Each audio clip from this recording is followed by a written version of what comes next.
Hello, ma'am. Should we wait for a few more minutes since a lot of the presenters are not here yet? Sure, sure. Let's just wait for 2 to 3 minutes. Okay, ma'am.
Ma'am, I think we can start. Go ahead, go ahead. So, very good afternoon, everyone. This is Parallel Session 21, Cast in Cinema 2. And this session will be chaired by Ms. Priyanka Dash, Assistant Professor of English in Presidency University, Kolkata. Ms. Priyanka Dash is an Assistant Professor at the Department of English, Presidency University. She taught at the University of Delhi for 5 years before joining Presidency. Her MPhil from JNU is on the objectification of the male body in Bollywood films, and her PhD, also from JNU, is on the Game of Thrones. She specializes in Holocaust and genocide studies and popular culture, which are television series, memes, and also video games. She has also published on American, Japanese, and Korean television series in international peer reviewed journals. She's also currently working on Monsters and Ancient Dramas, and her forthcoming publication from Routledge is a co edited volume with Dr. Mohitosh Mondol on Holocaust and popular culture. Over to you, ma'am. We can begin the session.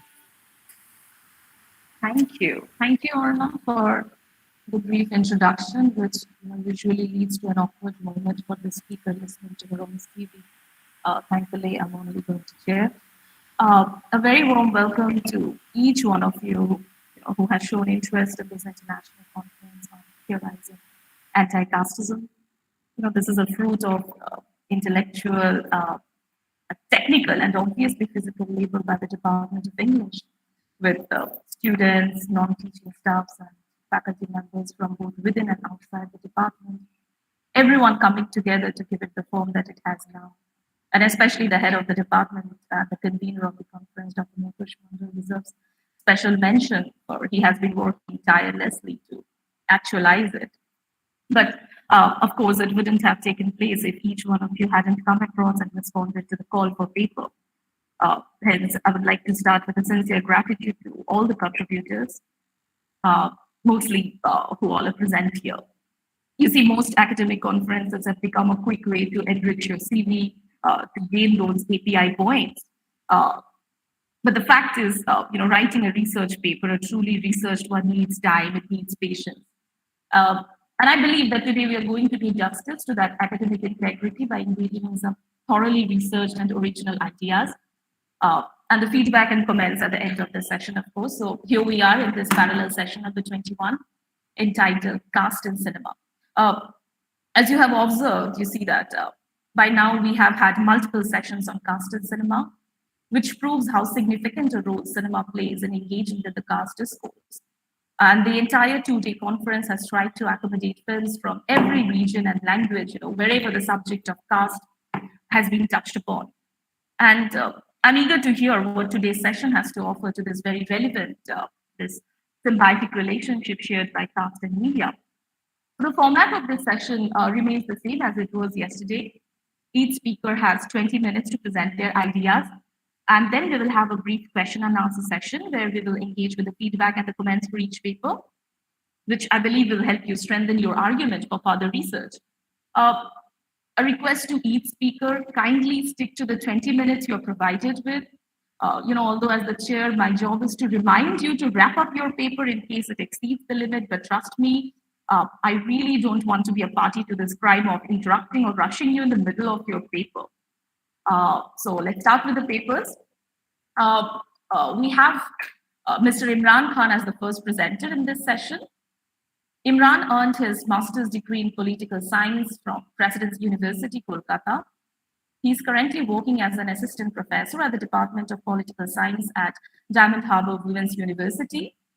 Imran has been involved in research based on the thoughts of eminent Indian and Western thinkers.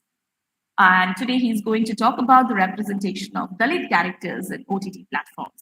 All the best, Imran. Over to you. Am I audible? Hello? Okay. So the title of my paper is Representation of Dalit Characters in OTT Platforms, an Overview. Caste has been a core and unique feature of the Indian society since ancient times. It refers to an endogamous social group which is identified in a number of ways like occupation, geographical location, shared origin, tales, etc., and attaches itself to the fourfold Varna system of the Hindu society. Despite constant efforts by several reformers, caste system has not only survived but has also adjusted itself in the post-independent democratic setup of India. This is mainly because of the religious sanctity provided by the Brahmanical religious scriptures, which makes the oppression and exclusion of the Dalits not only material but also cultural. This exclusion is also reflected in the Bollywood movies The issue of caste has hardly been treated with seriousness by the Bollywood filmmakers. Even in most of the movies which try to highlight the caste issue, the protagonist in these movies remains a Brahmin who is portrayed as the savior of the Dalits. As a result, these movies failed to reflect upon the lived experiences of the Dalits. However, this trend began to change with the coming of the internet and the rise of the OTT platforms in the 21st century. Though the OTT platforms entered into the Indian market in the year 2008, it was only with the launch of Amazon Prime, Netflix, Bootselect, and other such applications in the previous decade, the OTT platform became a major medium of entertainment in India. But while there are works available on the projection of Dalit characters in the Bollywood movies, the OTT remains highly under-researched, and this is the gap which my paper aims to fill. The objective of this paper, therefore, is to analyze how Dalit characters are represented in the OTT platforms. For this, I have chosen 5 characters from different web series, which include Hathiram Chaudhary from Patal Lok, Parminder from Ashram, Bharti from Ajib Dastans, Nikhil Nair from Asur, and Rani Bharti from Maharani. There are 2 reasons behind selecting these characters. First, there is hardly any other fictional Hindi web series available which has a Dalit protagonist. Secondly, choosing these characters makes my work more inclusive in terms of class and gender. By Dalit, I refer to the outcast and untouchables who are the victims of caste-based division of the Indian society. This work is limited to Hindi web series, though it must be pointed out that the web series made in the South Indian languages are more vocal against the caste issue. But because of my lack of knowledge of the South Indian languages and the limitations of the dubbed movies, I have restricted myself to the Hindi web series. Avinash Arun and Prasid Roy's Patal Lok is one of the most successful Hindi web series released in the year 2020, loosely based on Tarun Tejpal's novel, The Story of My Assassins. The story is about Hathiram Chaudhary, played by Jaideep Ahlawat, a Dalit cop in Delhi police who gets assigned to investigate a high-profile case. The series opens with the protagonist talking about 3 universes, Swarglok, Dhartilok, and Patal Lok, which are the metaphorical representation of our class and caste-ridden society. The first is inhabited by the rich, the second by the middle class, and the last section belongs to the marginalized sections of the society. The protagonist also accepts to his Muslim subordinate that while these things are written in the religious scriptures, he has read this on a social media platform.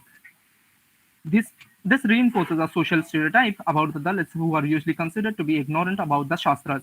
However, the main plot starts with the arrest of 4 persons, Vishal Hathoda Tyagi, played by Abhijit Banerjee, and 3 others after a dramatic chase by DCP Bhagat, played by Vipin Sharma, and his team on the charges of conspiracy of murder of a high-profile journalist, Sanjeev Mehra, played by Neeraj Kabi.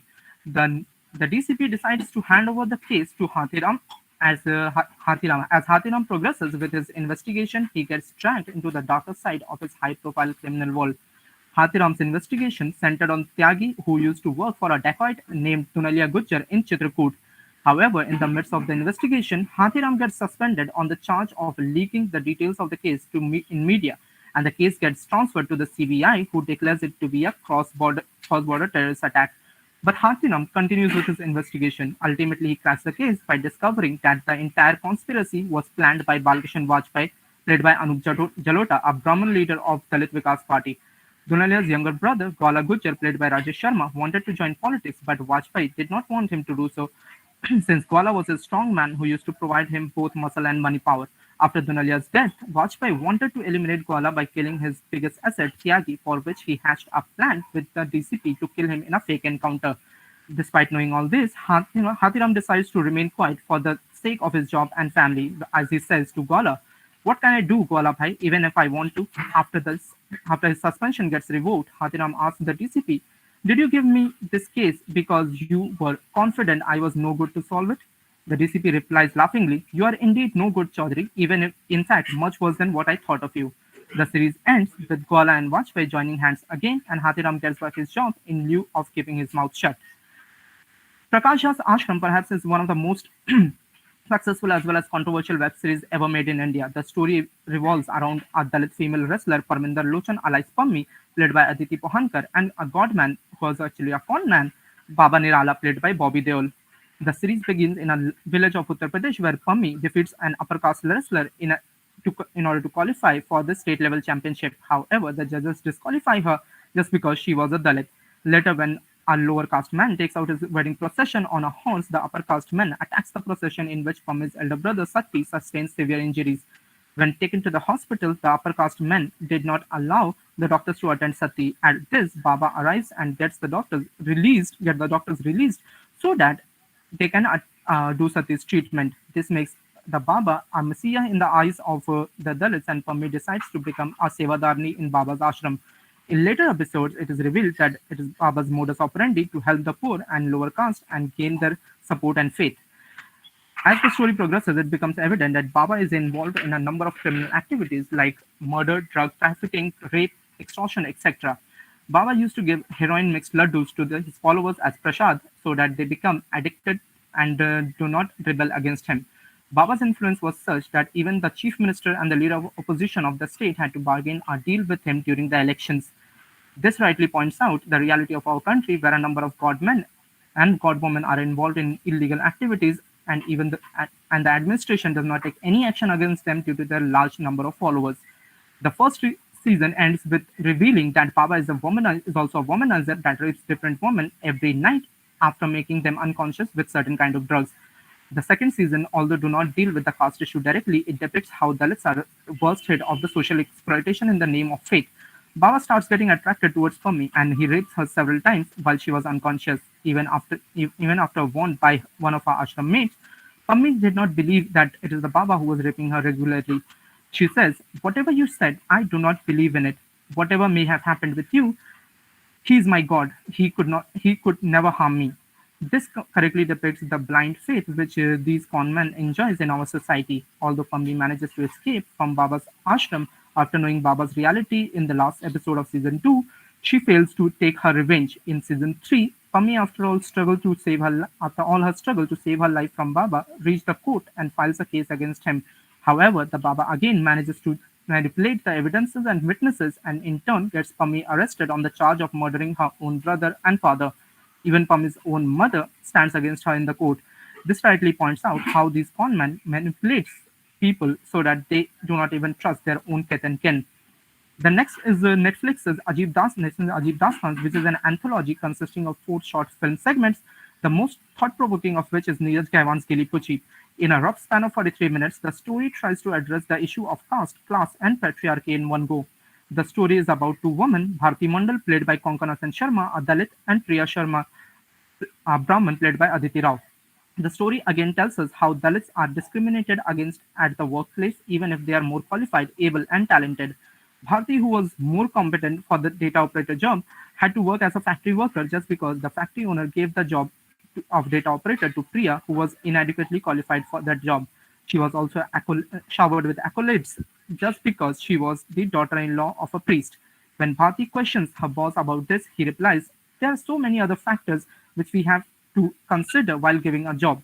This again reflects the common practice of questioning a Dalit's merit in our society. However, the two bond their identity as lesbian women, a reality that both of them have to keep hidden from a homophobic and patriarchal society. As Shripanna Majumdar points out, the chemistry between Bharti and Priya is palpable as they find their little oasis in an oppressive world. However, what makes the characters interesting is that they are not portrayed as saints. Oppression, inherent casteism, and patriarchy are at the core of their weaknesses, which makes for a nuanced narrative. There are other instances of casteism in this short film, like Priya's mother-in-law, while asking about Bharti's caste, warns her that she should be careful while making friends since her father-in-law is going to become the head priest next year. When Bharti visits Priya's house, she was offered tea in a steel cup, which is a common practice of serving food to the untouchables in our society. Therefore, while Priya's character has been projected as caste blind because of her deep-rooted conditioning, Bharti's struggle for a place in the world that constantly shuns and others her has been remarkable. Onil Sen's Asur is perhaps one such web series which shows how blind faith can be dangerous for mankind. Though the series is not directly about the caste system, it does show how a lower caste is most often the victim of religious fanaticism. The series mainly revolves around 3 characters: Nikhil Nair, played by Barun Sobti, Dhananjay Rajput, alias DJ, played by Arshad Warsi, and Shubh Joshi, played by Ami Wagh. The story unfolds on 2 timelines. The series opens 11 years ago in Varanasi, where Shubh Joshi, a Brahmin teenager, murders his own father because his father used to consider him a demon or asur. In the present day, Nikhil Nair, a man from the backward class, is shown as teaching forensic science in FBI Forensic Institute, USA. Nikhil's normal life gets interrupted when he starts receiving coordinates for corpses from an unknown Indian number. In the same episode, it is revealed that Nikhil was a forensic officer in Central Bureau of Investigation (CBI), but he had to resign from his job because of his differences with his senior Dhananjay Rajput, a non-Brahmin upper caste who was earlier his teacher in Indian Institute of Forensic Sciences, New Delhi. Intrigued and concerned, Nikhil decides to come back to India and rejoin the CBI. Once immersed in the case, Nikhil discovers that it is DJ who has killed his own wife. However, once DJ gets arrested, Nikhil realizes that this was a trap and DJ is innocent. But before he could take any action, he gets kidnapped by the villain who blackmails him that if he does not help him in killing eminent personalities, he is going to kill his daughter. Nikhil agrees to this, and gradually he realized that his kidnapper was Shubh Joshi, whom he met in Varanasi jail 10 years back.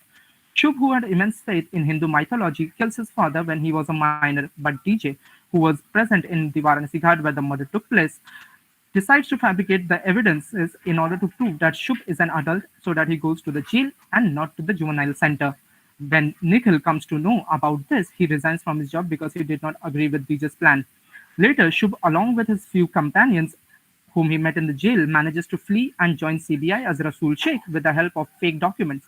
Shubh considered himself to be an avatar of Kali, a demon as per Hindu mythology, who will be killed by Kalki, Lord Vishnu's 10th avatar. He was killing eminent people in order to send a message to Vishnu to come and fight with him. Towards the end, Shubh gives Nikhil a choice that he can either choose his own daughter or three eminent personalities whom he had kidnapped. Nikhil, keeping in mind the fact that Shubh wants him to choose his daughter so that he can prove that the Kalyug has reached its peak, decides to sacrifice his daughter and save the lives of the hostages in order to prove that Shubh's belief was incorrect. The series ends with a Brahmin fooling the entire intelligence system, and although Shubh himself accepts that Nikhil is a good man and it was DJ who ruined his life, it is Nikhil who loses his daughter and even his wife leaves him alone. Shubhas Kapoor's Maharani is perhaps among the very few Hindi web series which attempts to raise the caste problem directly. Set in Bihar of 1990s, the story is about Rani Bharti, played by Huma Qureshi, a Dalit housewife who used to wear only silk saris and remains behind the veil. Becomes the chief minister of the state after her husband survives an assassination attempt but ends up being paralyzed. Once enters the office, she had to deal with the high-scale corruption and caste violence prevalent in the entire state. Although she did not face caste-based discrimination in her daily life, her merit is questioned throughout the series. Opposition leaders, as well as her own party colleagues, called her Gavaran or illiterate because of her inexperience in politics as well as for her low academic qualification. This shows how Dalit women are doubly oppressed, both because of their caste as well as for their gender.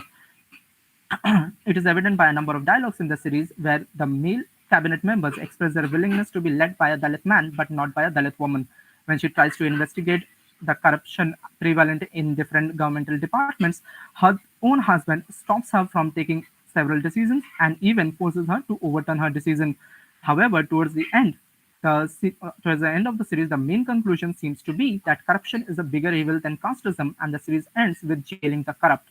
However, here again, it is Bhima Bharti, played by Soham Shah, a Dalit politician who had to go to the jail, but the mastermind, Governor Govardhan Das, played by Atul Tiwari, a Brahmin, manages to escape. From the above discussion, one can derive certain common features which are present in all these web series. Firstly, unlike Bollywood movies, which have limited time and have to undergo a strict process of censorship, the OTT platforms are comparatively flexible in terms of time limit and are less regulated, which gives the directors and the producers a better opportunity to address the various dimensions of caste issues, various dimensions of caste and casteism prevalent in our society.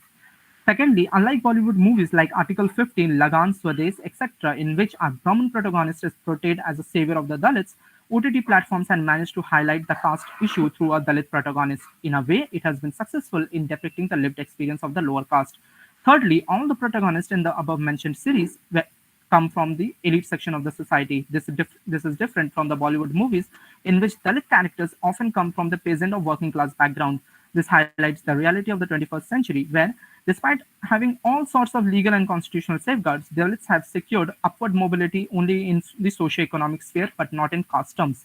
Dalits are still discriminated against almost everywhere, be it politics, administration, workplace, etc. Finally, all the series also highlight that women are the worst victims of caste discrimination because they are being oppressed not only because of their caste but also because of their gender. On many occasions, they are being subjected to rape by the upper caste men. This also reflects the patriarchal mindset of our society, where marriage between the upper and the lower caste is considered as a crime, but rape is still considered as pure. However, it must be pointed out that these web series have their shortcomings too.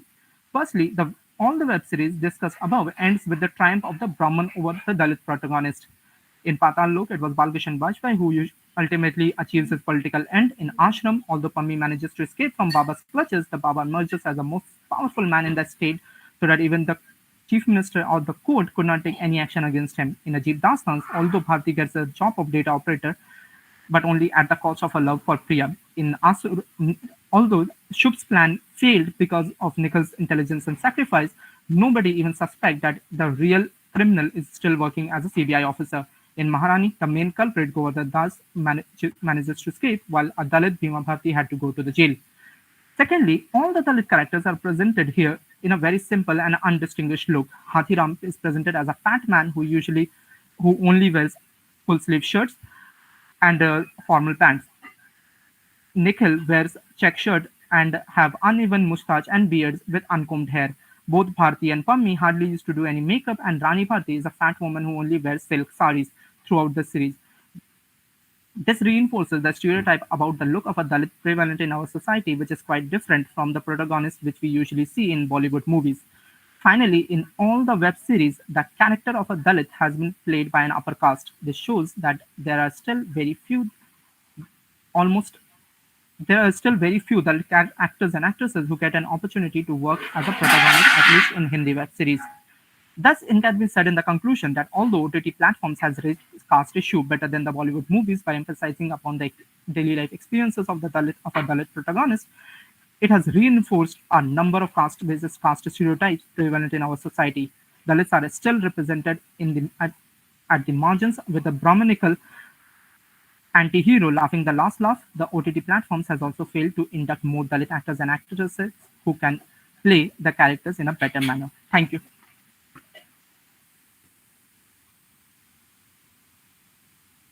Thank you, Imran. Thanks for finishing on time. That is a good paper, and since it involves, perhaps the most contemporary phenomenal media refashioning, that is the OTT. We'll come back to it after all the presentations. I'm sure it arced intriguing ideas in our audiences, and of course in me. So we'll definitely come back to it with more details. Now I'll move on to the next paper. Next, we have a joint paper written by Ms. Olivia Banerjee and Mr. Pijush Dutta. Olivia is a second-year undergraduate student of sociology at Presidency University. She is interested in fields of political and environmental journalism and is working currently as a columnist in Ground Zero, a local Bengal initiative. Her research interest mainly lies in caste history, gender issues, religious chaos, and economics of India. She insists that she is a fresher in academia with 3 presentations so far, which I think is good enough for a second undergraduate student. Thank you. So her co-presenter, Pijush, is a third-year undergraduate student of Bengali literature at Jadavpur University. He's also interested in journalism and has 11 publications and 3 academic presentations to his credit. And he's also working with Ground Zero as a columnist. And his research interest lies in human rights, literature, social, and political concerns. Their paper is titled Casting Out Caste, Introspecting the Absence of Caste Representation in 21st Century Bengali Film Genre. Good luck, Olivia and Pijush. Over to you. Are we audible? Yes. Yes. Can we not turn on the camera because we have to present it and our network is a little unstable? Will it be a problem? Please do whatever you're comfortable with. Please carry on. Not a problem. Thank you.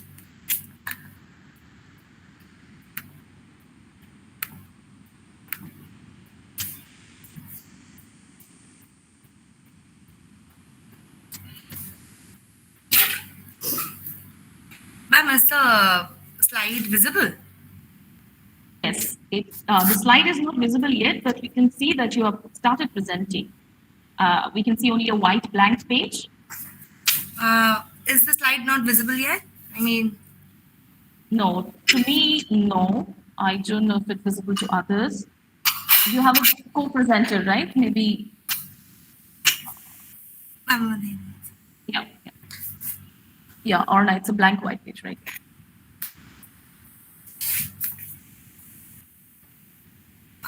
Is it visible now? Perfect. Yeah. It's perfect now. Yeah. We are presenting a paper titled Casting Out Caste, Introspecting the Absence of Caste Representation in 21st Century Bengali Film Genre. Caste, a defining social characteristic of India. To situate the differences between India and the Western nation, understanding the pivotal role caste plays in shaping the image of the country becomes vital. Presence of caste infiltration is found in abundance in each Indian region. The occupational hierarchy imposed by the upper caste upon the marginalized and forging a subsequent divide between the two sectors are characteristic to the Indian caste system. Caste has been created like steps parallel to the Chaturvarna imagination to demarcate the higher social status of each caste identity. With the first step is Brahmin, the second step is Kshatriya, Vaishya housing the third step, and the step for the bottom tier identifies the Shudras. Out of this model exists the outcast of the system. This social divide marks out the rough reality of the Indian social structure. Running back to today's time to study the present Indian social structure, caste still remains a permanent leech for slowing down India's socio-economic progress. Caste comes hand in hand to discuss any social realities of the Indian context. Why did our focus suddenly shift to films? Studying art as a medium to reach the general mass, propagate a thought, and inflict a vision, we realized that the birth of films seeped in much later into the picture. Then, why does the study of film still remain important? The late arrival of this medium had reproduced striking features of the previous mediums beautifully. Films have come about as an amalgamation of already existing mediums of communication.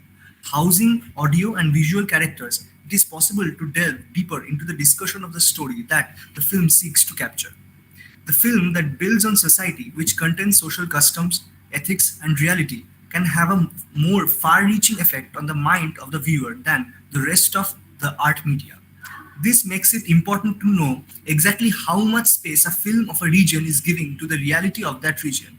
If we look at the long history of Indian cinema, we will understand exactly how the social reality has emerged there. Direct reflection in Bengali society has been noticed more than once in Bengali films.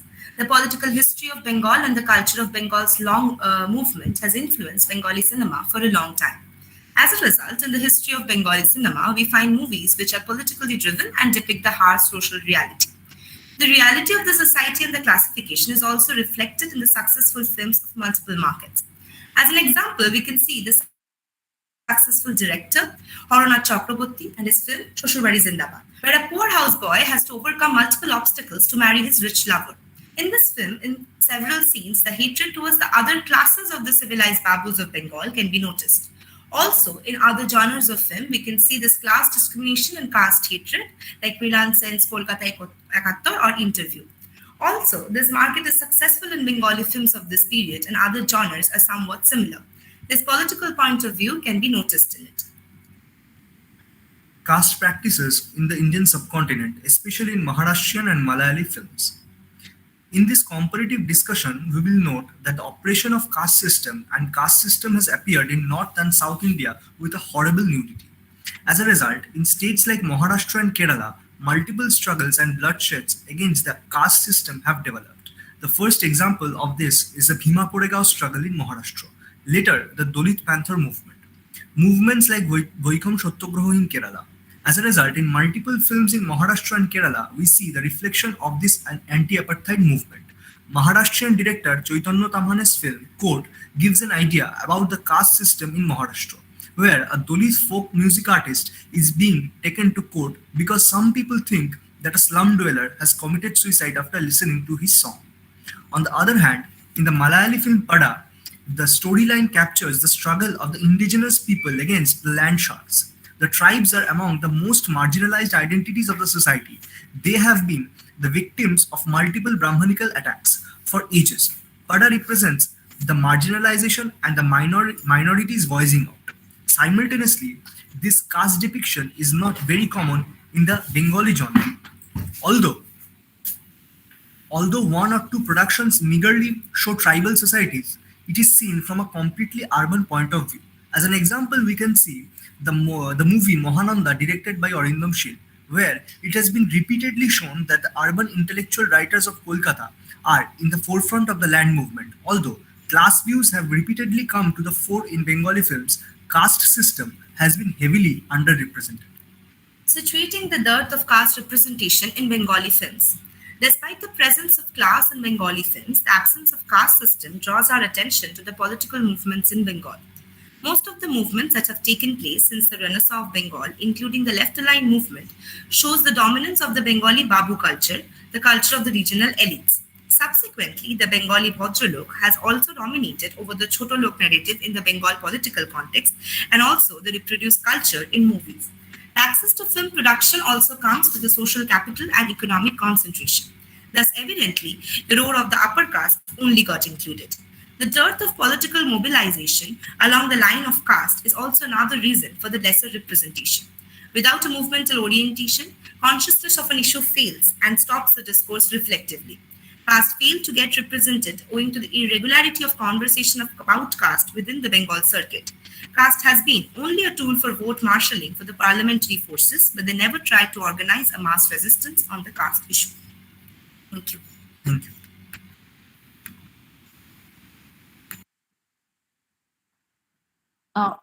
I assume that you're done with your paper?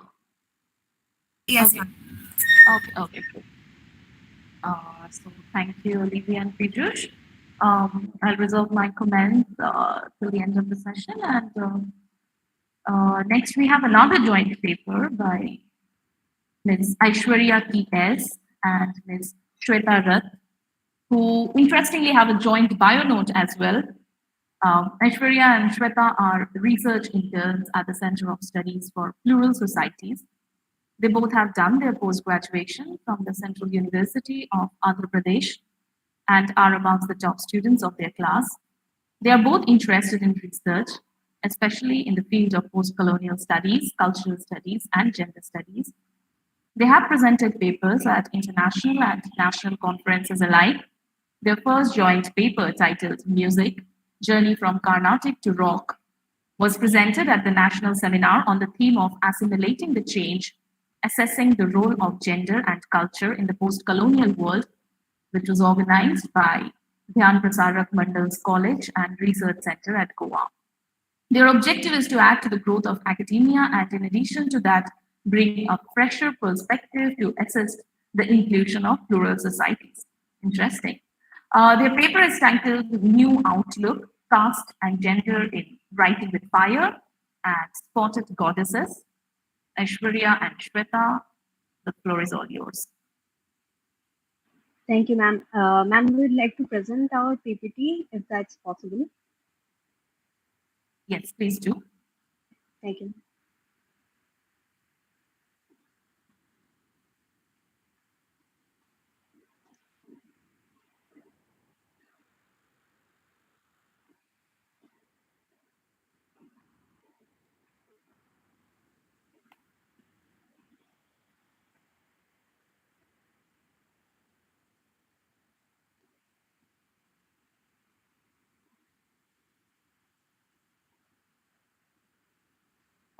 Is it visible, ma'am?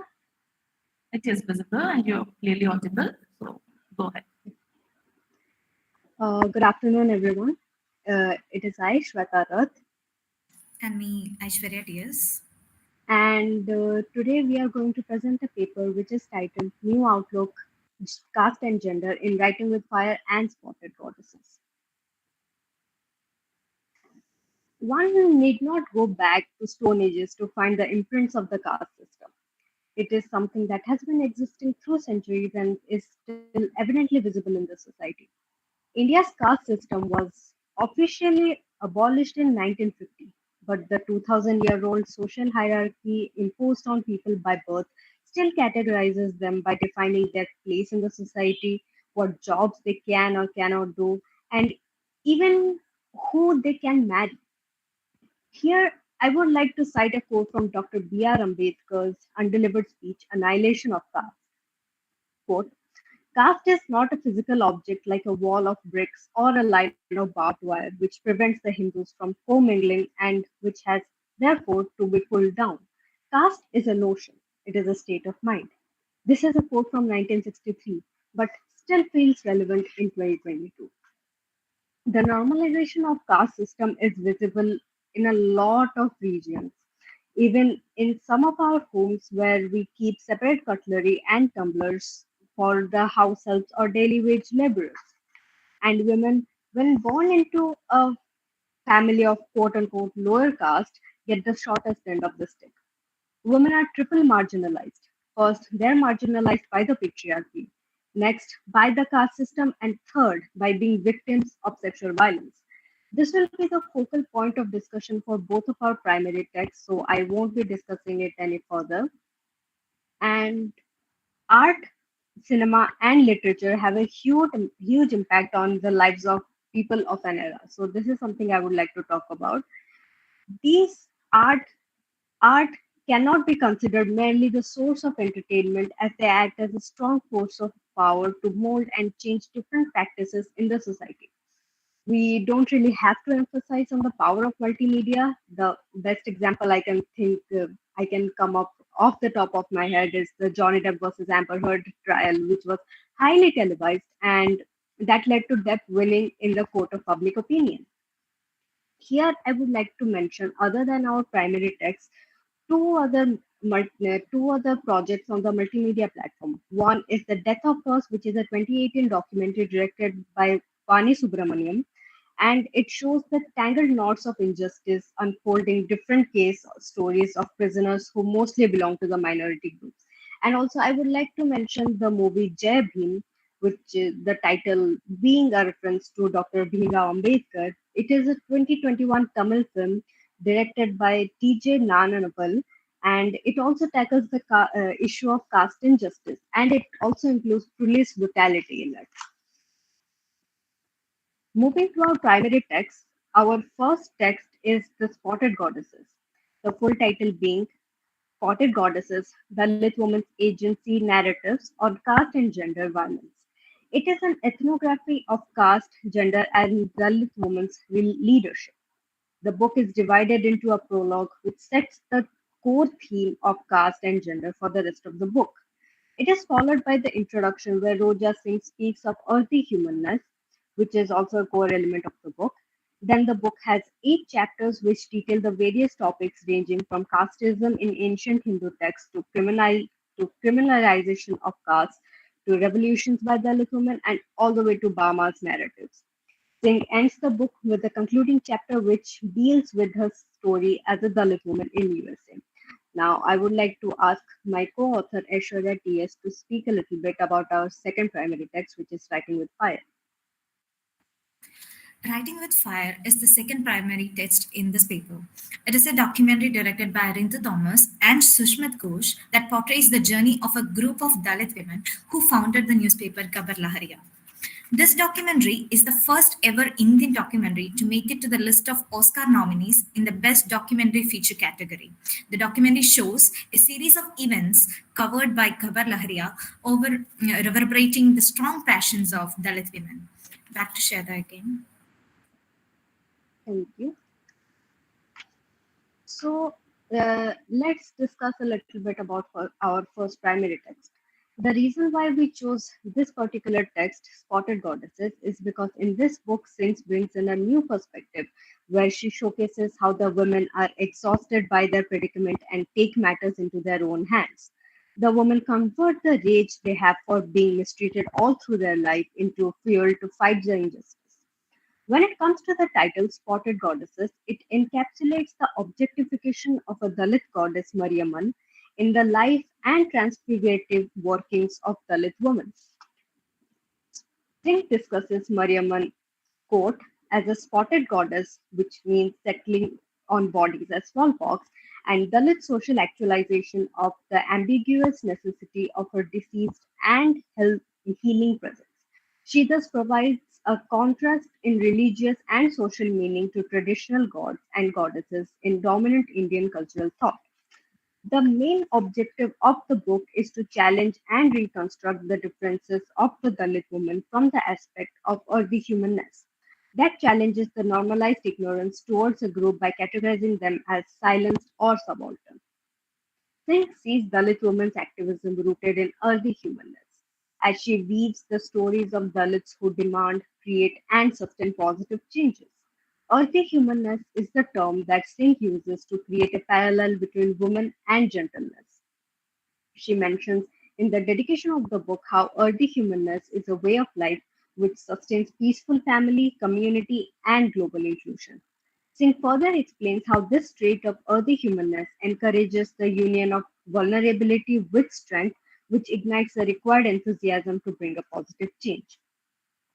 Singh celebrates the explosive leadership of Kalaimagal Arumugam and Rani Peryasamy in their journey as activists, where they employ various strategies to bring some type of equality among the peers.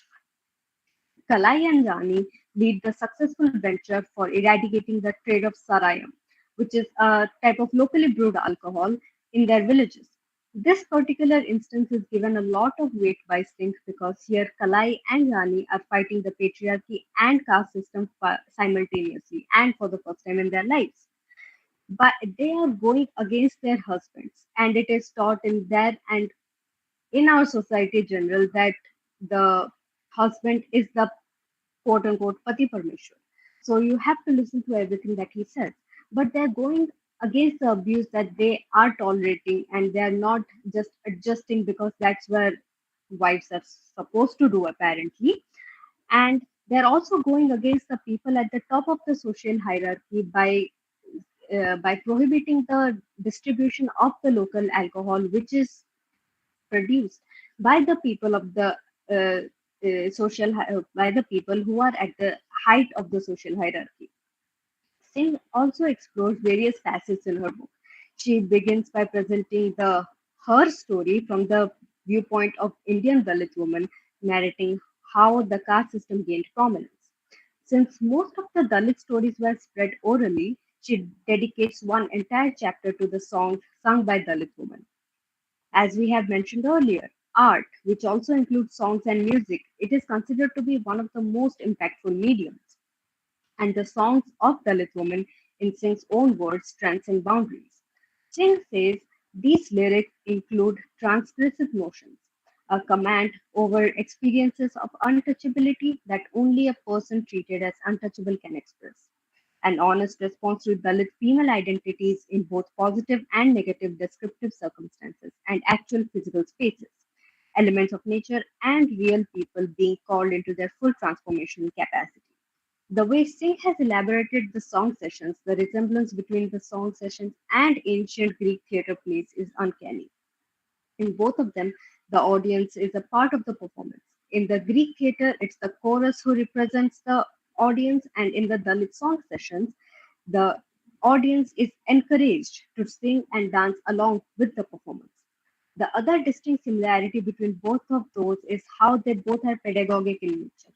In each case, the lyrics are used to impart worldly knowledge and create more awareness towards the issues which need the concern of the society. Singh also explores this whole idea of selective visibility of Dalit women. The easiest way I can g- explain this is by the example of Sohini from Untouchable by Mulk Raj Anand. In that, Sohini is someone who belongs to the lower class and is the sister of the protagonist Bakha. She is raped in a temple by a pandit, and nobody believes her because since she's a quote unquote untouchable, why would someone like a priest touch her? Here comes the term of selective visibility, where Singh tries to show that how Dalit women are visible only when the people want to take sexual advantages of them and not when they are asking for their rights. Having an intimate experience with the women who have taken agency of their own self and are proud of it gives Singh a whole new perspective regarding identity. This entire book is testament by Singh, essentially detailing her journey towards embracing her identity as a Dalit woman in the United States of America. Singh learned through her experience how Dalit women's voices are only active at the dangerous risk of being subject to scorn, ridicule, and resentment for exposing or highlighting a shameful identity. Her experiences led to the realization that the solution to deal with the negativity is to pick and choose the battles. She adds that in order to bring a change, the affected people should be given a safe space to voice their opinions. The protest does not need to be loud, just thought provoking. It is one of the quotes that is quoted in the book by Singh, and it's from Broken People Caste Violence Against India's Untouchables by Smita Narula, which quotes like violence against Dalit women is unmistakably a culturally normalized practice. Now, I would like to give the floor to my co author Aishwarya so that she can speak a little bit about our second primary text. Over to you, Aishwarya. As I have mentioned earlier, Writing with Fire is the story of a group of Dalit women who founded the newspaper Khabar Lahariya. These women represent the voice of their community by not yielding to the dominant ideologies constructed by the rigid caste structures and patriarchy. The documentary celebrates their courage and willpower to question the power structures which a very few of the mainstream media dare to do. There is an instance in the documentary where Meera, the protagonist and the leading journalist of Gabar Lahariya, questions police, pointing out their ignorance towards a rape case filed by Dalit women.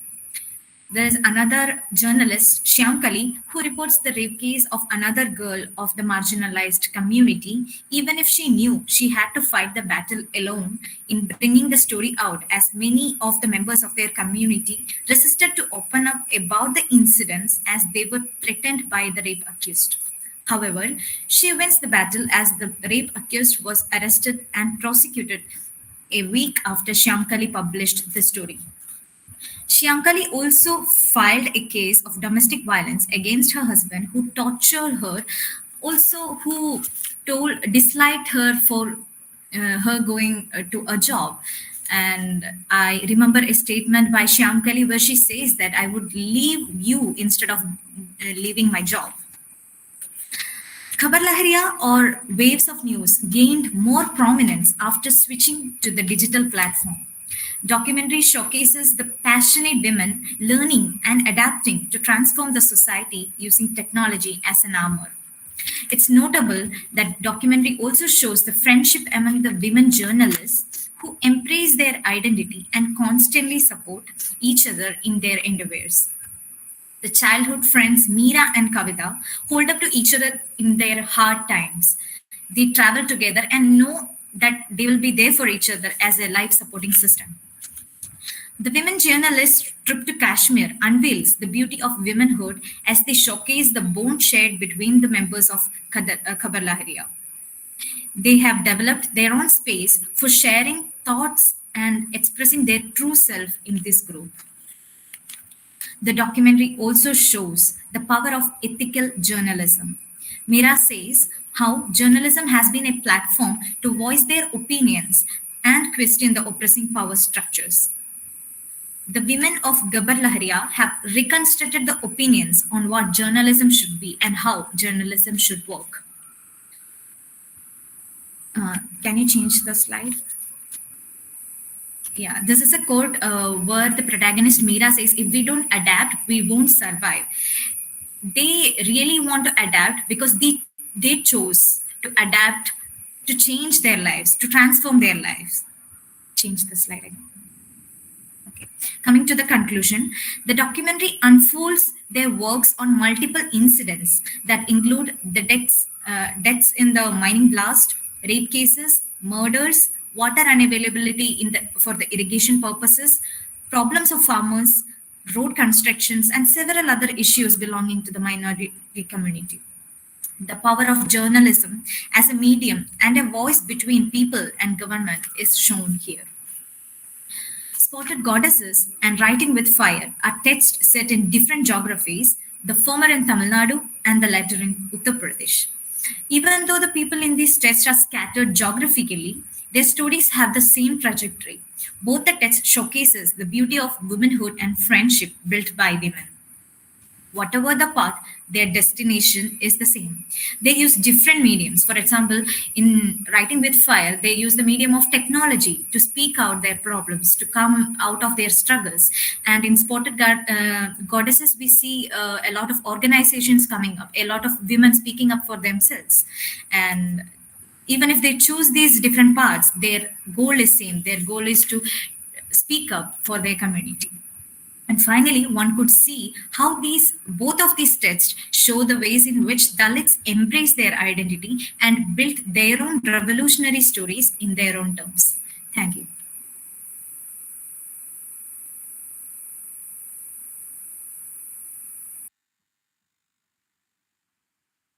Thank you, Aiswarya and Sweta. Thank you. This was a really thoroughly researched one. Loved listening and, of course, looking at the slides. So we'll move on to the last presentation of this session, which is again a joint paper. This session should have been named joint paper session instead. Anyway, so this paper will be presented by Mr. Dipro Roy and Ms. Prashanthie V. Dipro is a postgraduate student of English at University of Hyderabad. His research interests broadly include eco-criticism, environmental humanities, cultural studies, particularly cultural materialism and eco-materialism, and world literatures. His co-presenter, B. Prashanthie, is also pursuing her post-graduation in English at University of Hyderabad. And academically, she is interested in gender studies, cultural studies, and of course, English literature. They're going to present on a very recent Tamil hit cinema, Karnan, and their paper is titled Embodying Resistance, Body and Psyche of Collective Struggle Against Caste-based Atrocities in Mari Selvaraj's Karnan. Dipro and Prashanthie, over to you. Good afternoon, ma'am. So I apologize in advance because Dipro couldn't be present here today. So I'll be the one who's presenting the paper. Would that be all right? That is absolutely fine. Do you have a PPT to present? I do. Let me just share my screen. Okay, great. Oh, cool.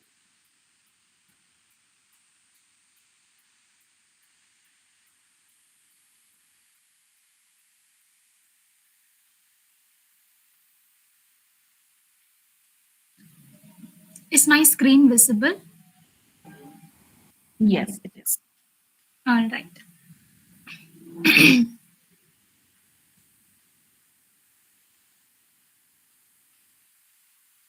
All right. A very good afternoon to everyone. So the title of our paper is Embodying Resistance, Body as a Site of Collective Struggle Against Caste-based Atrocities in Mari Selvaraj's Karnan.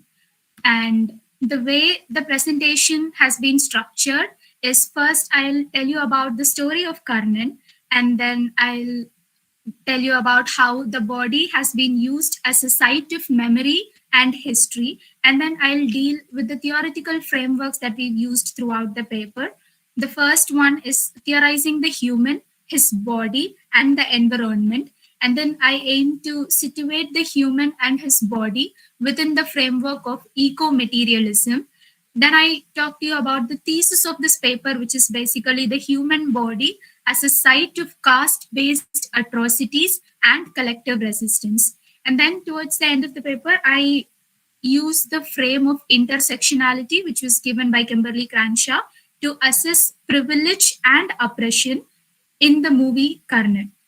So starting off, I'll tell you very briefly the story of Karnan. And the most interesting aspect of this movie is the very first scene itself. In the opening shot of the movie, we see a child having a seizure, lying helplessly in the middle of the road as two fully crowded buses just pass by on either side of the road without stopping. So this very scene sets the premise for the movie. So, and the movie is set in the Dalit populated Podiyankulam village, where the villagers have been trying ceaselessly to get a bus stop for their village, but in vain. And we could see that in the very first scene, if there was a bus stop, the buses would have stopped and the child could have been saved. But towards the end of the film, we see how, through the collective struggles of Karnan, Grandpa Yemen, and the entire village stand together to finally obtain this much needed necessity. And moving forward, I like to tell you about how body is used as a site of memory and history in this film. So right after the first scene, we break into this iconic Kanda Vara Sollunga song in Tamil, where we see the protagonist Karnan, who is being taken away by the police officers, and we don't know yet what he has done, but his legendary action has attempted and has made the villagers want to preserve his memory forever. And so all the villagers gather together and they sing in unison about his struggle, and they tattoo his name in their bodies, trying to permanently preserve his memory in their bodies so they can carry it forward to the next generation. And this way of using their bodies by tattooing Karnan's name, they display the pre-existing identity of Podiyankulam as a village without a bus stop, and display Karnan's heroic story of resistance, through which the villagers are able to forge their own history. And then moving on to the more theoretical frameworks, I would like to start off with Pablo Mukherjee's argument of how the human can never be considered as an isolated entity separate from the natural environment. That is, the human is inextricably linked with the environment. This is extremely true in the movie of Karnan.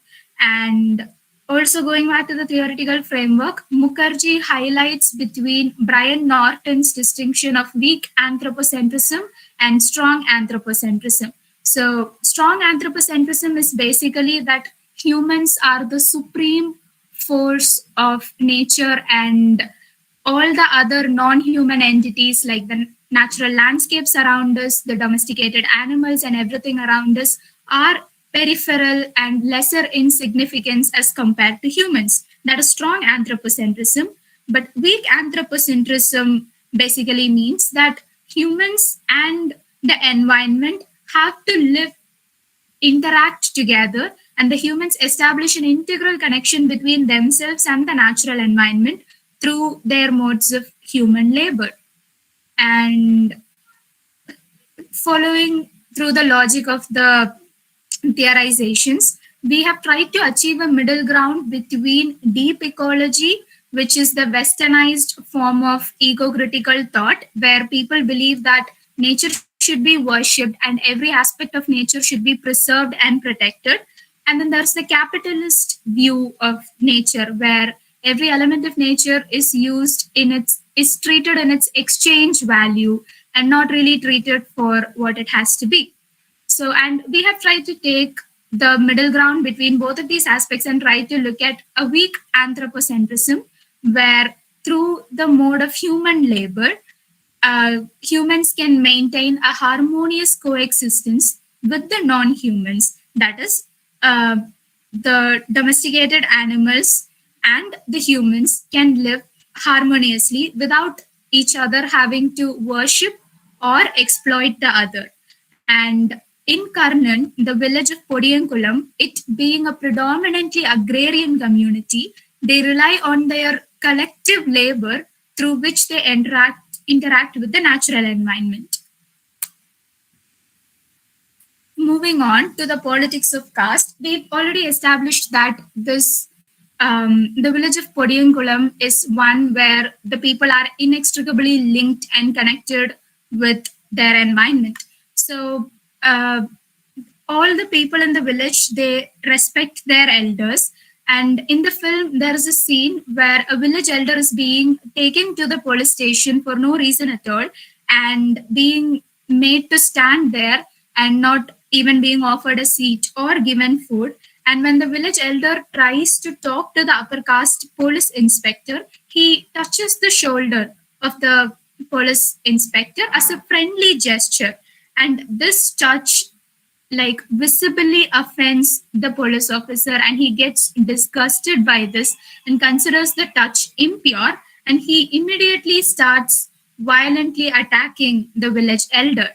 And here we see that the body of the villager is discriminated against, denied agency, subjecthood, dignity, and is reduced to an object of caste-based atrocities. That is, the subaltern human is not the universal rights-bearing subject who can fight for his own rights and revolt against the oppressive system. Rather, like I've already said, the body of the villager has been reduced to an object of caste-based atrocities where there is nothing he can do to fight against it.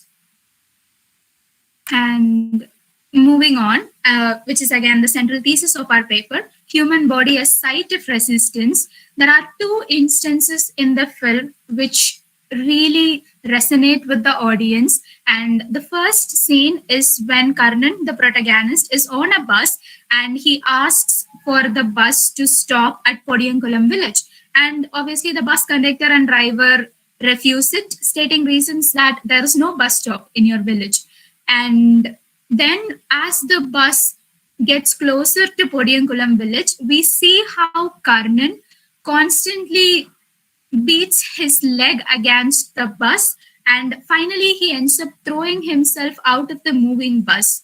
And this revolt, this protest, although risky, depicts the idea of the human as a rights-bearing individual who stood up to authority, who stood up in the face of authority and demanded his rights.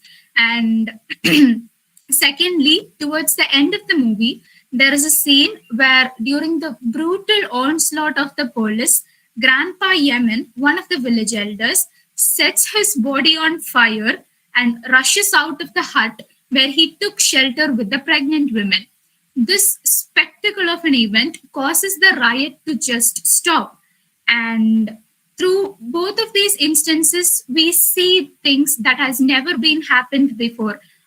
Through the first instance, when Karnan throws himself out of the bus, until then the buses have never stopped in the village, and by using his body as a site of resistance, he was able to stop the bus. And Grandpa Yemen, again, like police officers have always treated the Dalit population as vulnerable and used them to exploit them easily. But then by setting himself on fire, Yemen was able to stop that and stop the riot and make the people to just ponder over what's happening.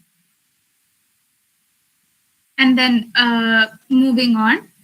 So both of these individual acts of protest stand in for the combined struggle of the community and acts as sites of collective resistance, because both of their individual protests do not facilitate anything for themselves, but for their whole community. And in the event of the riot also, we see the spirits of the entire community mobilized into participating in this active resistance. And also during the riot scene, there is the body of the pregnant women who delivered the newborn in the absence of midwives or any necessary equipment, or even any women for that matter. There is just men who are surrounding her, men she doesn't know, who help her in delivering the baby. And the body of the pregnant women and the newborn baby symbolize renewed hope for the Dalit community.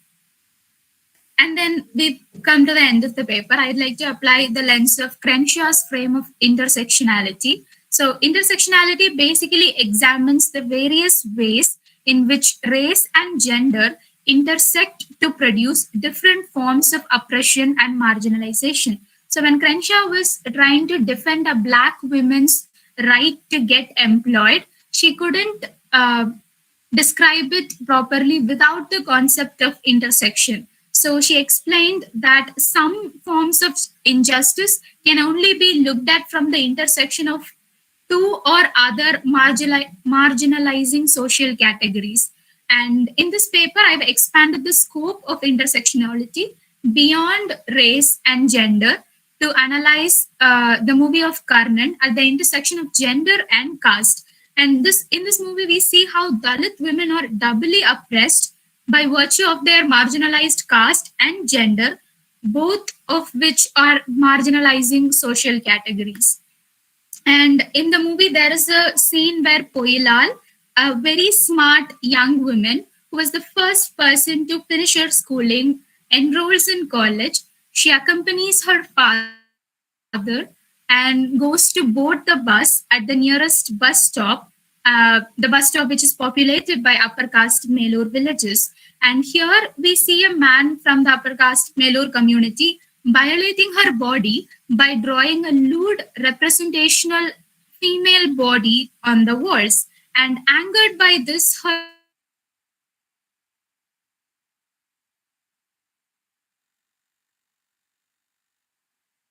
father immediately gets because he's an old man. Eventually, we see Karnan, the protagonist, who intervenes on behalf of the women, and he beats up the Melur men warns them against frightening the women of his village. So we see here that the women, an extremely smart woman, when her body is violated, she has no agency or power to fight for her body, and instead we see the men in her family or village who has to step in and do it for her. So, thinking in terms of hierarchy of intersections of oppression, we see that in the movie, the upper caste police officers are extremely privileged. In fact, they are the most privileged because they are the ones from the position of authority. They have power, they have caste privilege, they have class privilege, and they have privilege based on their gender as well.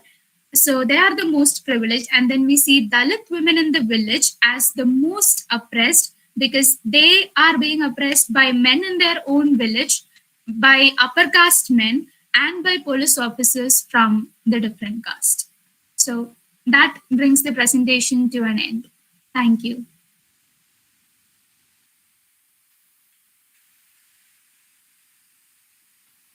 Okay, so thank you, Prashanthie.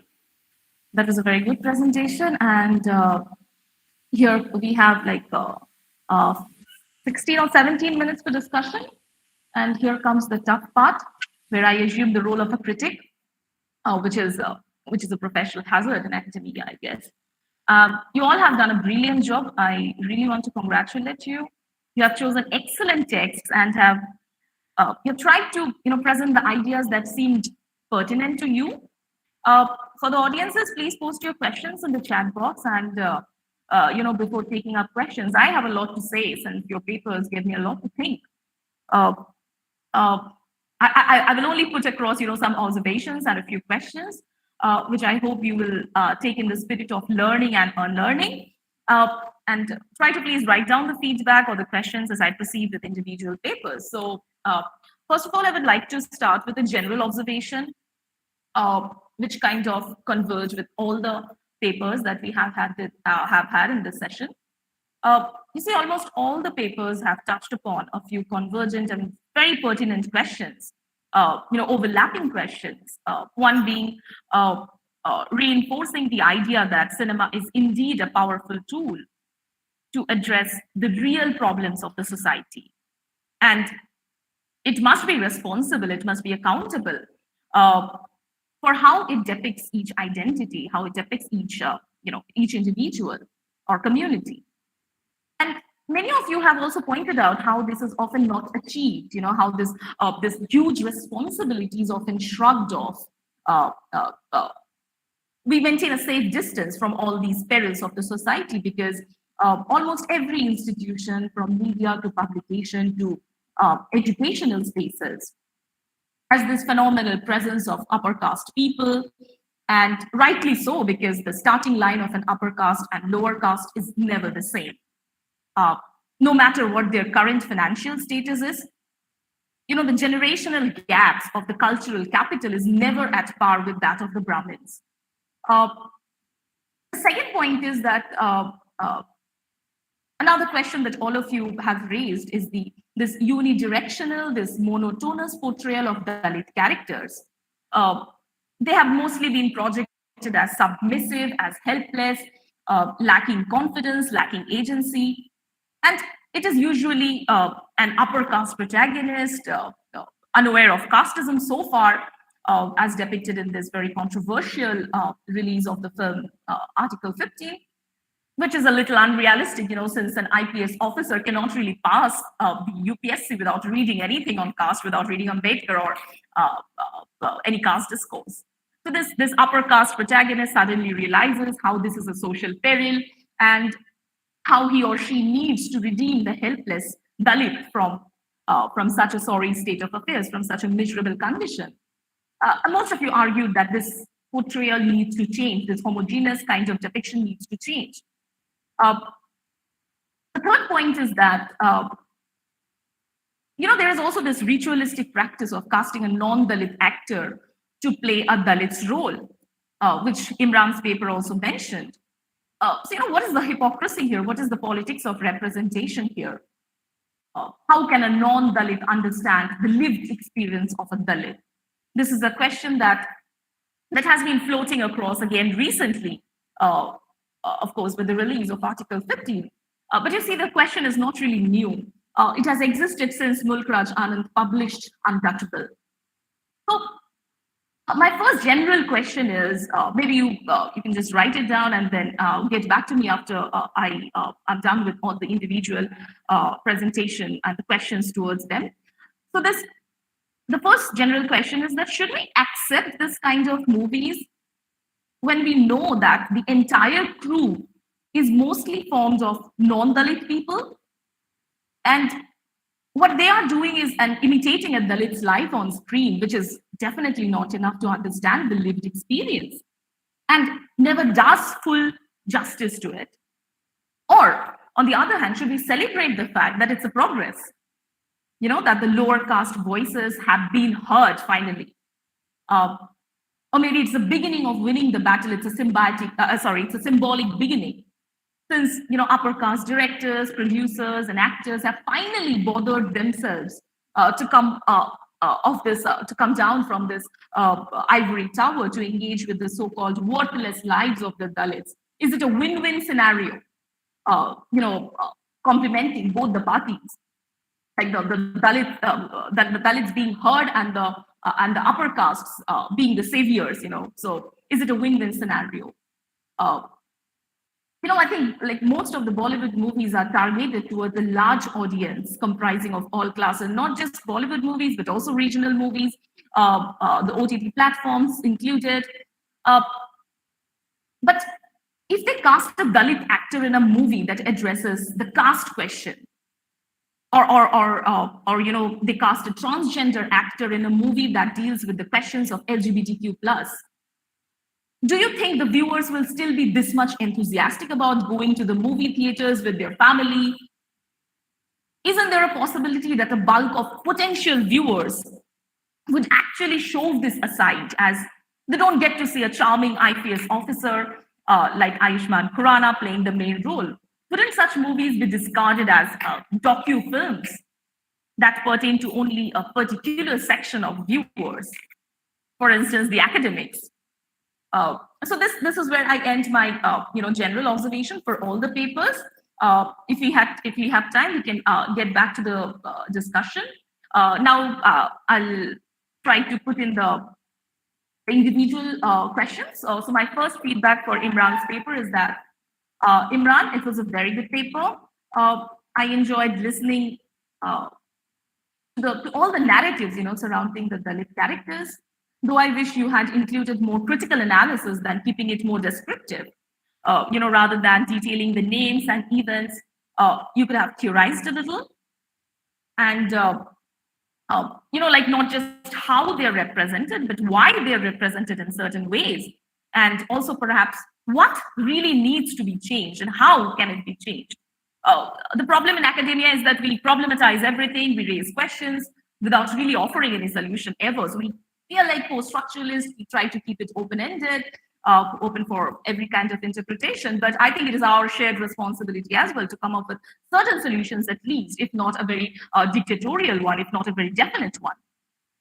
My second observation for your paper is that your paper definitely, as you claimed, covers an under-researched area, since OTT platforms, have been here for a decade, but it's mostly the pandemic time that it became a household name.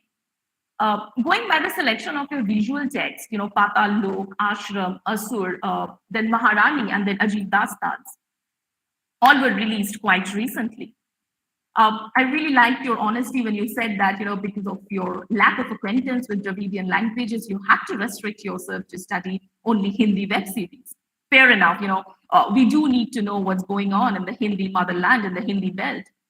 And of course, because of its extreme right-wing influence, these cases of casteism are often swept under the carpet.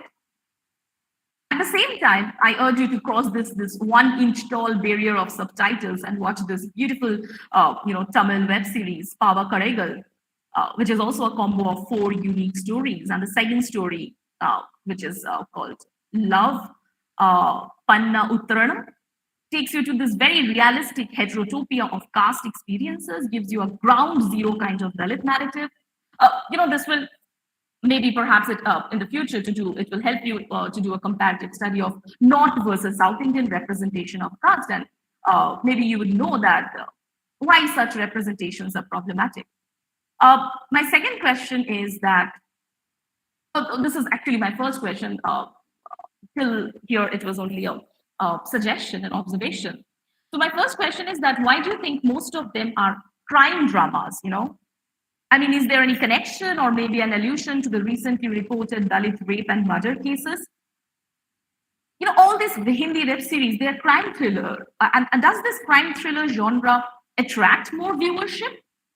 Also, doesn't this practice of locating, Dalit lives amidst everyday violence quite ironically end up confining Dalit experiences within a very particular gruesome category that only a select group of people watch or understand, perhaps? My next question is, regarding Dalit masculinity. You see, the entire plot of Hathiram getting suspended and then getting reinstated after proving innocence is a very typical Bollywood trope, of an uncorrupt hero being suspended for causing trouble in the mafia land, very Singhamish, if I may use the word. Yet he continues with the investigation and ultimately brings down the satanic criminal. Everybody happy, our hero dances, only Hathiram doesn't dance here. But you see, this has little to do with his caste identity and more to do with his masculine ego. He's a hyper-masculine character. Hathiram is a violent man after all. He regularly slaps his son, he insults his wife on a regular basis. So is this really the kind of hero we desire? Is this really the desirable Dalit hero that we look forward to? Don't you think it, in a way, kind of vilifies Dalit masculinity? And also, I don't know if you will have time to answer these questions, but please do write them down. Another thing that I've recently come across. Audible, ma'am? Yes, Imran, you are. Should I address your question? Let me just finish with all these feedback towards all the presentations, because we are really moving late in time. So just let me finish, Okay, maybe. Sure. Thank you. Okay, so I've recently come across this OTT platforms have come under threat for promoting Hindu phobia. The producers have been threatened, and some were even booked under law for raising some controversial issues that are by default basic tenets of Hindutva. OTT is a promising platform, but it cannot deny its affiliation to this broader ideological state apparatus of being a part of media, which always, bilaterally comes under the repressive state apparatus. So here again, another shortcoming of the OTT platform, as you have rightly argued in your paper. My next observation is for the second paper, that is for Olivia and Pijush. My first comment for you is, while presenting, please try to avoid reading out long passages from the slides. Our eyes move faster than our mouth. So by the time you are reading the second line from the slide, the viewer may have already reached the last line. So the eye and the ear coordination really fails. This is a suggestion you should incorporate in your next presentation, maybe. Uh, my first question is that, you have briefly outlined the history of Bengali films that more or less coincided with Bengal Renaissance and subsequent liberation movements, but you have not really addressed the reason for this absence.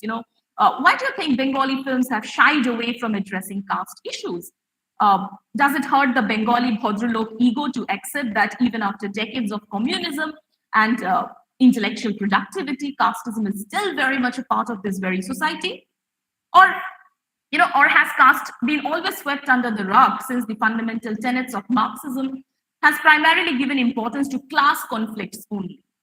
Uh, my second question is that, we have avant-garde directors focusing on bringing world issues on our plates and bringing international awards to the country. Yet we fail to associate them with a handful of creation towards this community. Like we do not remember Dukhiya from Sadgati when we talk about Satyajit Ray, but we do know Feluda and all his other creations. So who do you think should be accounted for this mass amnesia? The creators who only really touched upon the idea and kept themselves busy with more, market-oriented contents, since you use the word market and industry many times in your paper, like detective fantasies, fictions, or is it the Bengali intellectual pride that repressed the Dalit consciousness and resulted in this collective amnesia? Another question is that, what is the main reason for such a huge disparity between Bengali films and South Indian or particularly Malayali films that you've worked on? Why do you think both the states with similar trajectory of communist history have very different approaches to the caste discourse? You could read, Dr. Mohitesh Mondol's The Curious Case of CPIM in Bengal and also Dalit Resistance during the Bengal Renaissance, where he, exhaustively talks about this clash of Marxism and caste question. Moving on to Aiswarya and Sweta's paper, their paper has highlighted a very important aspect of Dalit feminism. You have chosen two texts which attempt to challenge this conventional way of depicting Dalits or Dalit women, to be precise. Your paper also has a text that directly deals with women empowerment through social media and how education and technology have helped them overcome the basic identity crisis. The women not only make use of the technology available, but also attempt to mold and redefine the journalistic aspect by challenging the mainstream media journalism. With the fourth wave of feminism focusing on empowerment of women, especially through social media tools, more so after the #MeToo movement, it has become a collective responsibility, not only to stop sexual harassment at the workplace, in domestic spaces, but also to ensure that women characters in media are diversified and are portrayed in ways never seen before. Women do have the agency now, and it's not granted to them, it's theirs. So this pluralistic representation of women has rightly been discussed in your paper. So this turn in depicting Dalit women from a very confined, homogeneous category of submissive, docile, uneducated, helpless, sexually abused, weaker section of the society to a more heterogeneous role of an educated, financially independent, more assertive, and also celebrating their imperfections. This leap in portrayal, how do you perceive this? Do you think this is an injustice to the larger section of the Bahujan women? The Bhangi women, for instance, for whom such recognitions are, still beyond imagination, who are still fighting for their basic rights, or worse, who are not even aware, sometimes not even aware of the extreme forms of dehumanization that they are subjected to on a regular basis. Because, as soon as a Dalit overcomes, this class problem, as soon as a Dalit gets financially independent, it is usually assumed that the curse of being born into a lower caste has been wiped off. This has also been a fundamental argument in Marxist discourse that, overcoming class disparity gets rid of one of her or his caste identity. Because, whenever we are talking about a rich or a powerful marginalized other, it is automatically assumed that they cease to be marginalized, they cease to be the other. So, and the last, the comments for the last paper is that, Dipro and Prashanthie. Dipro is not presented. Thank you, Prashanthie, for bringing a very fresh perspective on the table. That is of eco-materialism, how the human body, especially a Dalit body, shares an integral relationship with nature. This is a movie that not only addresses the problem, but also tries to offer a solution. However, the solution is rooted in violence. Even Aiswarya and Sweta's paper raises this very point that while briefly discussing the death of us, where we see the same tool of violence being used by the subordinated groups to counter the attack faced by them. So violence is kind of condemnable, but it also becomes desirable here. So do you think the lesson that this movie offers is the need of the hour? Are we not left with any constitutional method to overcome the caste problem? And another, just last comment is that your paper has also argued in support of rewriting the history of oppression, which was also a part of the previous paper by Aiswarya and Sweta. This rewriting of history is an essential discourse of Dalit studies, you see, of Dalit historiography. We have also argued in need of this rewriting. But you see, there is this tendency to refer to Gayatri Chakravarti's feedback whenever we are addressing the question of subalterns having agency. You know, the trajectory of subaltern historiography is quite ironically dominated by the likes of Guha, of Chatterjee, Chakravarti, Mukherjee. You know, isn't it a rather farcical way of claiming academic and intellectual spaces, subaltern spaces, by non-Dalit intellectuals and thinkers? It is quite ironical and that even when there are so many eminent Dalit thinkers theorizing casteism and anti-casteism, this proclivity to have a Chakravarti-centric discourse confines that real possible potentials. You know, can Spivak, can the Chakravartis really know the lived experience? Do they have the right to theorize about Dalit lives? And after so many years, we are still stuck there. You know, is there any way out? There are Gopal Guru, there are Sundar Sarukkai, Bama, Sharmila Rege, who have theorized the Dalit body, the sense of touch. You know, you should have consulted Sundar Sarukkai's the phenomenology of untouchability, or the discourse of elite, the Dalit elite. You know, there is always this ever-present question of authenticity and discomfort regarding colonial writers theorizing post-colonial existences. Then, you know, we have white lives claiming to know more about black lives, like male writers or male directors depicting female characters writing about female lives.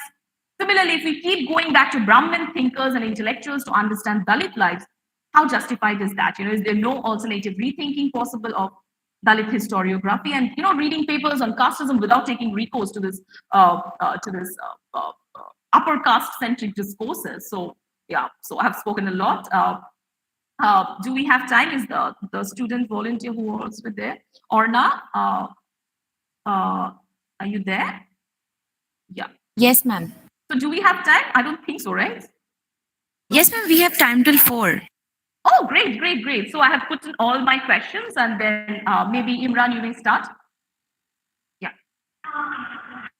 First of all, thank you so much, ma'am, for your valuable comments. Regarding your first question, the idea of lived experience, and should we accept that Brahman playing a role of a Dalit in Bollywood or in a web series? Actually, this question was raised yesterday also in Caste and Cinema session 1 when Dr. Ram Manoharan was sharing the session. And he gave an answer to this, and I personally agree with this, that it's a good development, but with limitations. This is my stand. It's a good development, but with limitations, because it will never be able to project the absolute, something which is 100% correct. It has its limitations. But it's a good development in the sense that at least someone is trying to address this question. So the idea is that, yes, this is fine, but it has its limitation, and we should not ignore this limitation. And the final or the purest picture can be displayed only by a Dalit who has a lived experience of exploitation and problems in daily life, caste-based discrimination in daily life. So this is my first answer. Secondly, you talked about that I have chosen very recent web series, right? So yes, you're correct. And I have mentioned this in my paper. Because of time limitation, I have to chop off a few things. I have mentioned that most of the web series, actually all the web series I have chosen are just hardly 2 years old, right? The oldest one is Asur, which was released in March 2020 during the lockdown.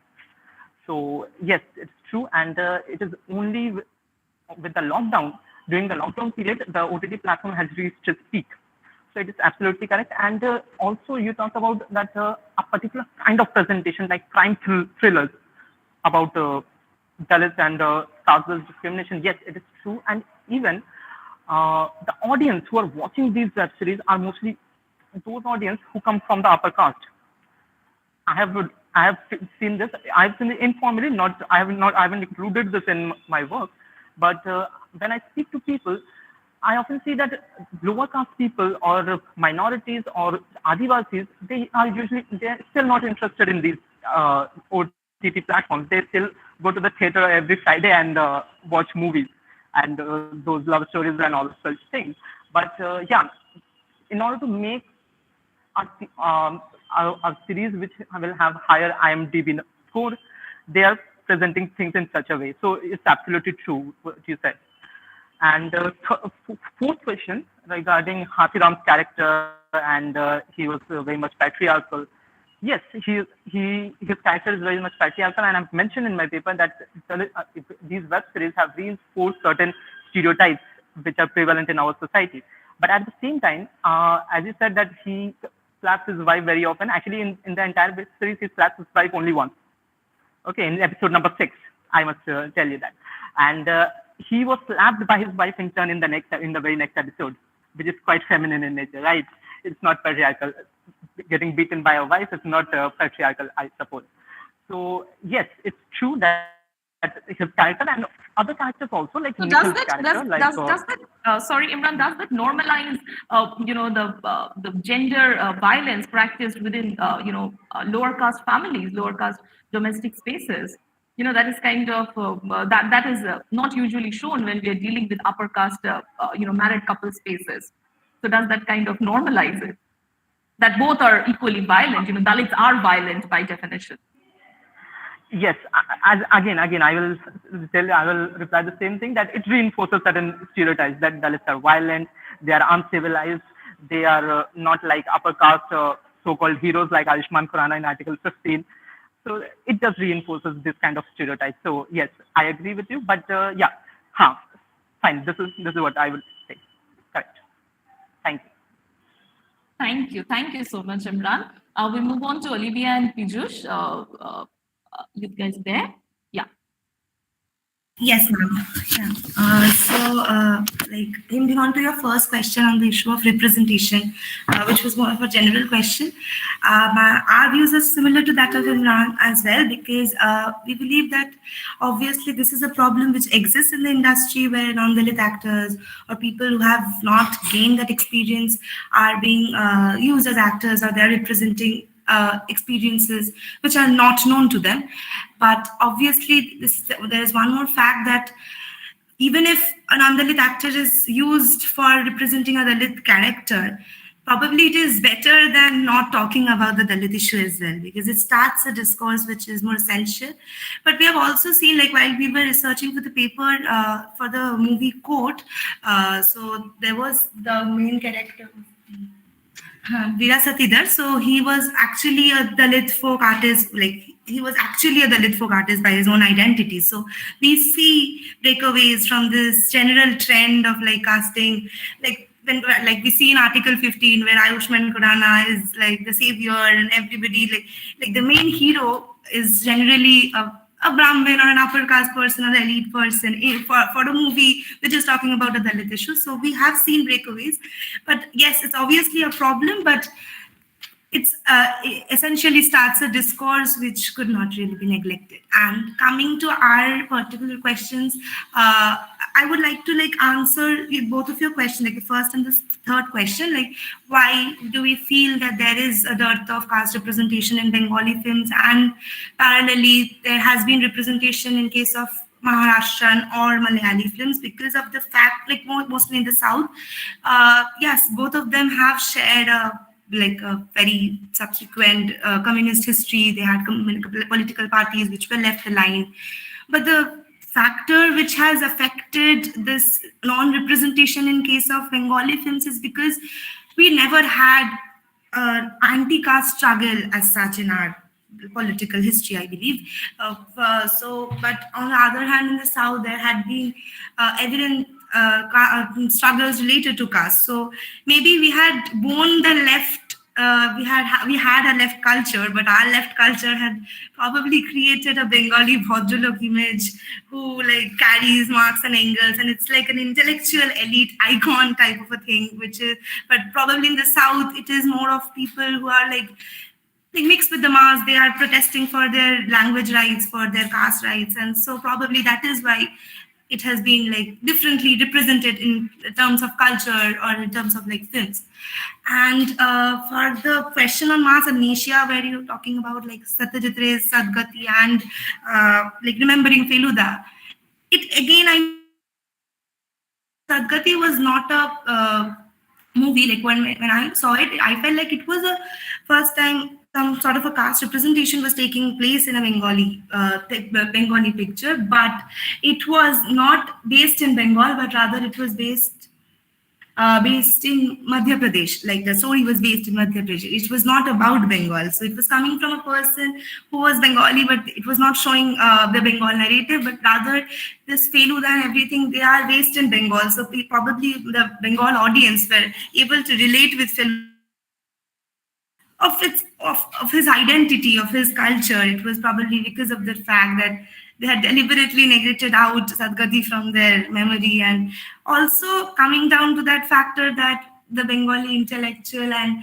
there's this one all surrounded like this middle class intellectual person who is always open for debate, academic discourses, involvement, somebody like some sort of that figure has been created through Feluda. So that is why probably this amnesia exists, and we have forgotten Sadgati completely in the discourse. That is it.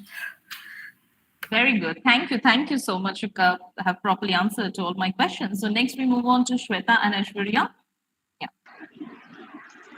Yes, ma'am. Ma'am, we would like to start by adding a little bit to the general question that you asked. I would like to say that it is at least a start, because even though Mulk-Raj Anand being a part of the higher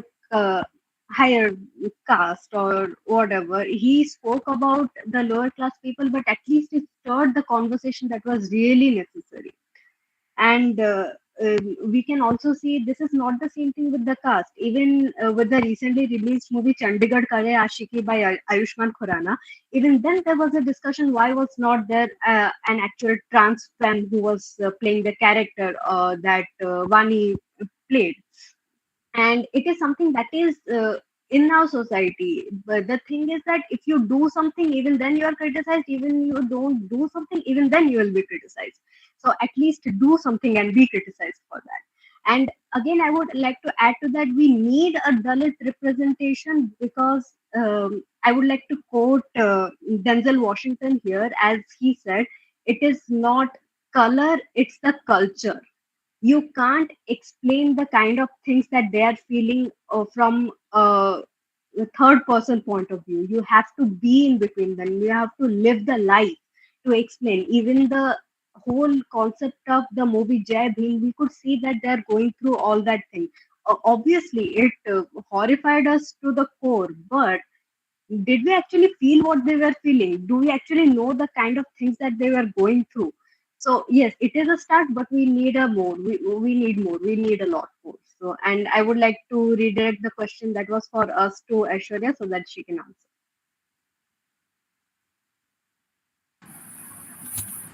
Am I audible? Yeah. So, ma'am, I'm reminded of Chimamanda Adichie's TED talk on the danger of a single story. The danger of a single story being spread about a community is terrifying, and it is important that their stories are heard and seen through plural and multicultural lens. And about what you said, about some people who still don't have access to all these developments happening. I hope and I believe that they get to choose for themselves someday in the future, because things are changing a little, even if it's not changing entirely. All we can do is contribute something that we can and hope for a better change. And about and I don't think your caste identity goes away from you just with the financial independence and everything. You still get surprised when Dalit caste own a car. You are actually shocked, not surprised. You're shocked that a Dalit person owns a car. At the same time, you are surprised, or maybe not even more shocked when you hear that a Brahmin is going to clean the, whatever the manual scavenging thing or anything of that sort. So you're even more shocked for those things. So we cannot actually say that the caste identity is going to away from them, or maybe in a positive sense we can say that at least they get to embrace their caste identity in their own way if they define it for themselves and not in the terms that elite classes would say. And also how about Raymond Williams have told culture is ordinary, or success is always like defined by the elite classes. So it's time to rethink about the definition of success, definition of all these aspects. Yeah, thank you. I would like to add to that, because that also happens in our home. In a lot of the homes, they will be questioning like, see, he is a rickshawala's son and he got he cracked UPSC exam or something. Why can't you do it? Just they are already comparing two people not on the basis of their talent or on the basis of their educational qualification, but on the basis of their caste. That's something that I don't think is going to go away that easily, and that's why we are doing what we are doing. We are doing our research, we are presenting papers, we are doing the at least somewhat that we can do from our side. And I assure you, you're doing an excellent job. Okay, so thank you, Aiswarya and Sweta. We do not have, I cannot see Prashanthie here among the members. So I guess we conclude the session here. So Orna, we don't have much time. I guess we have we have crossed the time actually. So I would like to formally conclude the session by thanking the students for the smooth conduct of this session. Thanks to the audience for staying with us, and mostly thanks to the presenters for offering such intriguing ideas. Do stay in touch. Do email us, and I hope we can welcome you all sometime in person in our future academic events. Have a good day. Yes. Thank you so much, ma'am. Thank you, ma'am.